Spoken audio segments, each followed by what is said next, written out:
నమస్కారం మన హైదరాబాద్ బులెటిన్ కు స్వాగతం. ముందుగా ప్రధాన అంశాలు.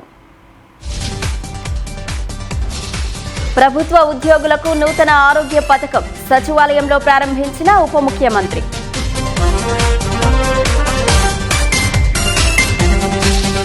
అత్యాధునిక హంగులతో hitech city railway station virtual గా ప్రారంభించిన ప్రధాని మోదీ. ఘట్కేసర్లో అందశ్రీ స్మృతి వనం రేపు భూమి పూజ చేయనున్న ముఖ్యమంత్రి. సరూర్ నగర్లో బీఆర్ఎస్ సభకు అనుమతి, శాంతియుతంగా నిర్వహించుకోవాలన్న హైకోర్టు.